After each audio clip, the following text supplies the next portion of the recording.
What's up guys, my name is Ace and welcome to another Dark Matter guide. In today's episode we're going to be covering how to get camos for the melee weapons in Black Ops 3. Let's get into it.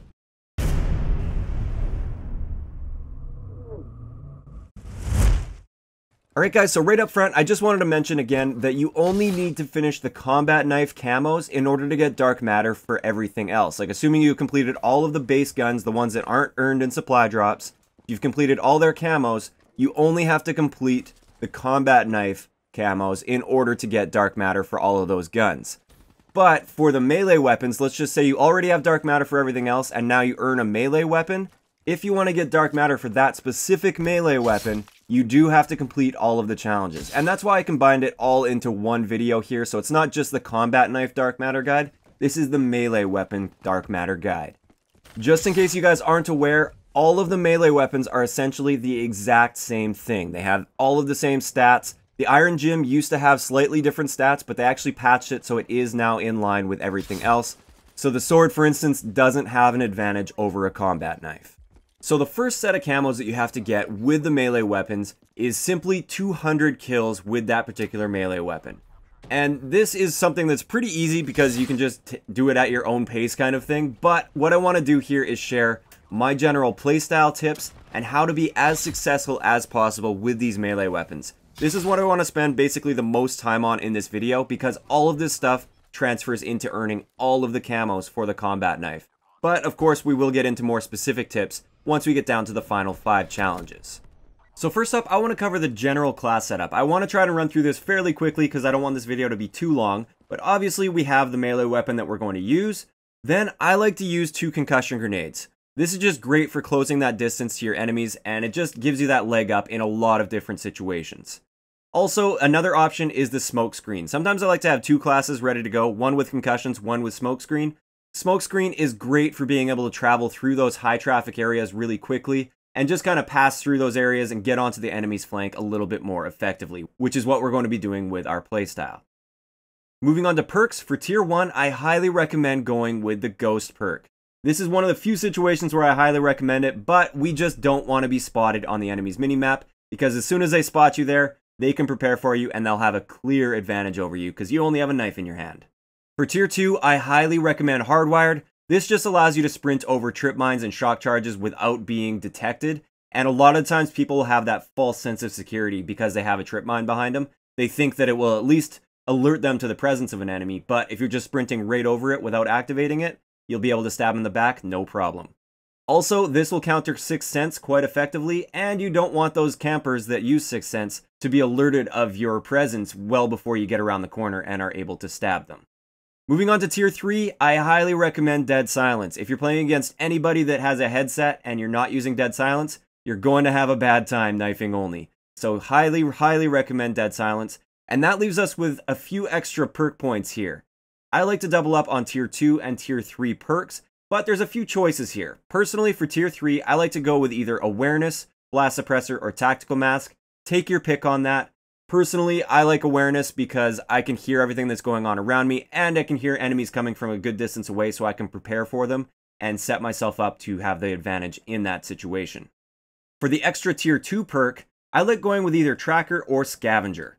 Tracker is great because you can see the footsteps of the enemies, you can track them down and kill them. Scavenger is also great when you're using the concussion strategy because every time you stab an enemy, you can pick up a new concussion and use it for your next kill. So that one, take your pick, Tracker or Scavenger, either one will work. If I'm running the smoke grenade class, I'm definitely running Tracker though, because I just don't feel like I need to pick up smoke grenades all the time. Another option, if you wanted to, if you didn't want to pick one of those other ones, is to go with Sixth Sense. I know a lot of people like to use Sixth Sense when they're knifing only. It just alerts you to the enemy's presence when they start to get close and allows you to prepare for that situation. So there we have it. There's a great knife only class. It gives you a little bit of freedom as well. So you can pick your own perks, but I would highly recommend sticking with Ghost, Hardwired, and Dead Silence. As for the specialists that you want to use, I like to stick to the abilities obviously because the power weapons just steal your kills. And my top 4 favorite abilities to use while knifing only are Heatwave, Active Camo, Kinetic Armor, and Overdrive. So now let's get into the playstyle that I like to use when I'm knifing only.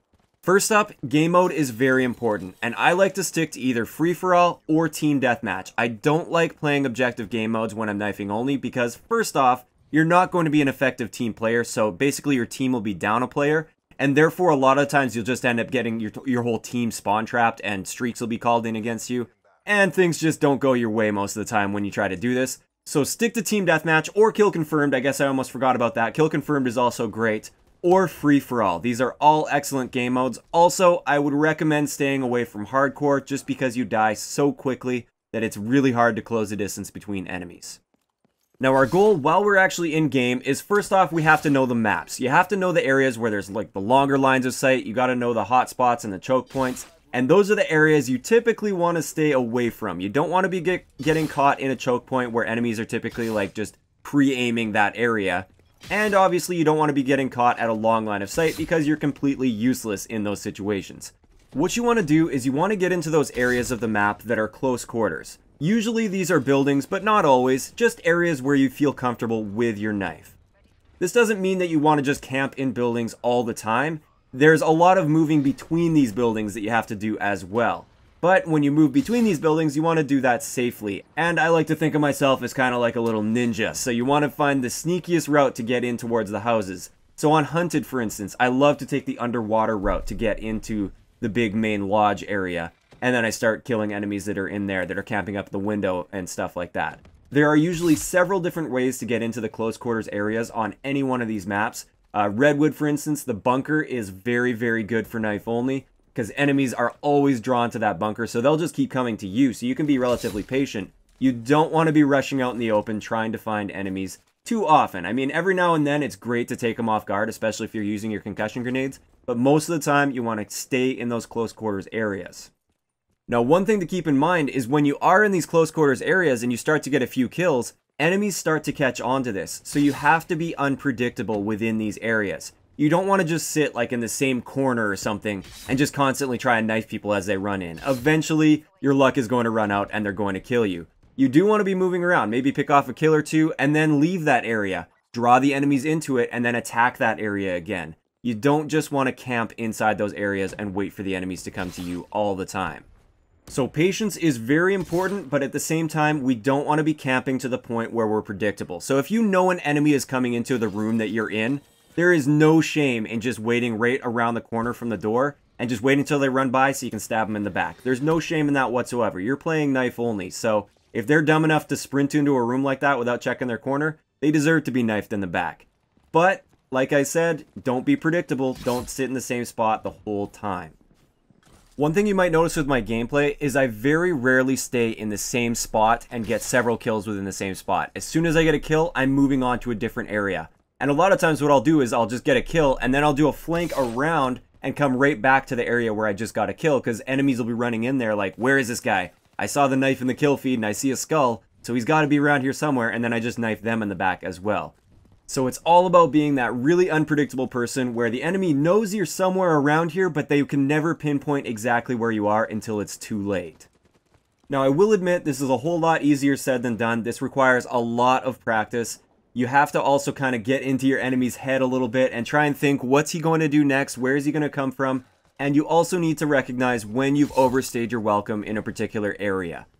One last big key that I want to point out with the knife-only playstyle is always have an escape route. If you get into a situation you don't like, have a place that you can get to very quickly. You don't want to get caught like in the middle of the map, way out in the open, because oftentimes there's absolutely no escape route from there. But if you're in those close quarter situations, oftentimes you can just duck through a doorway and back out of there and then attack from a different angle. So always have a way out. So there we go, that's the playstyle. Once you get the 200 kills with the melee weapon, you unlock the final 5 camo challenges. And the first one is the Ardent challenge. This one requires you to get 10 backstabber medals with the melee weapon. And for this, at first I would say just don't really focus on this because we want to focus on the bloodthirsty one, which I'll get into in a little bit. But if you find yourself still needing a few of these camos and it's the one that you really want to focus on, this is where Heatwave works wonders. If you get in and Heatwave an enemy, you'll have all the time in the world to run around behind them and stab them in the back. Also, this is where the strategy of waiting at the side of a doorway will work out quite well. If you know an enemy is going to be coming through that doorway, I wouldn't just say camp there the whole time, but if you know an enemy's coming, sit right next to a doorway on the opposite side, obviously, and as he runs through, you just stab him in the back right there. This makes for really easy backstabber medals. You only need 10 of them as well. Moving on to the next camo, this is the burnt camo, and it requires you to get 5 survivor medals with that particular melee weapon. Now, to get a survivor medal, all you have to do is kill an enemy while you're severely injured. Now, I don't know the exact amount of damage that you have to have done to you, but it is a significant amount. Like, if you just got shot by like 1 bullet or something, it's probably not enough. But I find this challenge just happens naturally as you're playing, because a lot of times when you're knifing only, somebody will shoot you like 3 times and you're just able to close that distance and stab them. So I wouldn't really put too much mental energy into this one, because it just happens naturally. Next up, we have the Bliss camo. This one requires you to get 5 revenge medals. And a revenge medal is just killing the player that killed you last. This one is very easy to do, especially in free-for-all. If you are struggling with this, I recommend free-for-all, because typically you'll be able to find that guy that killed you, whereas in team deathmatch, sometimes it's a little bit more difficult to find that particular guy that killed you last. And again, this is one that tends to just happen naturally as you go for the other ones. But like I said, if you're struggling, go into free-for-all and just make sure you're hunting down the guy that just recently killed you. Moving on to the next one, this is where it starts to get a little bit more difficult. This is the battle camo. This one requires you to kill 5 enemies with their own weapon after killing them with the melee weapon that you're using for the camo. The key with this one is keep an eye out for that backfire medal. If that backfire medal pops up after you knifed a guy and picked up his gun and started using his gun, that means it counted as one of these 5. Now the cool thing with this is, let's just say you're using the knife, you kill the guy with the knife, pick his gun up. If you kill him 5 times in that same life, it will count as all 5 of these. Or if you do it just a couple times, every single time you get a backfire medal after killing that one guy with his knife, it counts towards this challenge. So what I like to do is, if possible, I like to try and hunt down one of the weaker players in the lobby. And by the way, this is where I love playing free-for-all as well. I'd say free-for-all is definitely the way to go for this challenge. But I try and find one of the more weaker players, stab him, pick his gun up, and then I just hunt that player down with his own gun. And a lot of times you're able to get several kills on him in a single life. Now if you don't, no worries, you just start from scratch again, knife a different guy, pick up his gun, and continue. But if you can really focus on one of the weaker players, it'll be much easier to win a gunfight against him with his own gun. Now finally we have probably the most difficult challenge of all of these, and that is the chameleon camo. This one requires you to get 5 kills without dying 5 times, with all kills coming from that melee weapon. For this one, it's all about that playstyle that I explained at the beginning. It's get in towards the enemy's flank, get into where their buildings are, where there's close quarters areas, knife them, be unpredictable, be patient with the enemies. If you know they're coming through a doorway, for instance, don't be afraid to wait for them to come through the doorway, stab them in the back, but then move on from there. Also, always have a place to escape to if you get into a situation you don't like. You can always escape and try attacking from a different angle. Also, make sure you're using your stuns to your advantage, your specialist as well. Make sure you're using that to your advantage in order to stay alive longer and get your kills. A big thing with this that I've recommended with other guns as well is don't count your kills. If you start counting your kills, you kind of get in your head and you're thinking more about the number rather than what you should be doing in-game in order to get your next kill safely. So really, just focus on how am I going to get my next kill and also stay alive while doing that.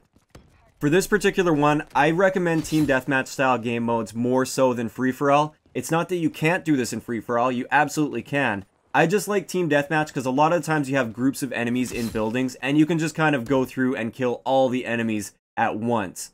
Plus, a lot of the times the enemies will get distracted by your teammates and you can use that to your advantage to get your kills. So there we have it. Once you get those final 5 camos for that particular weapon, you'll end up getting gold for it. And actually, if it's the combat knife, if you get gold, you automatically get diamond because it's in a class of its own.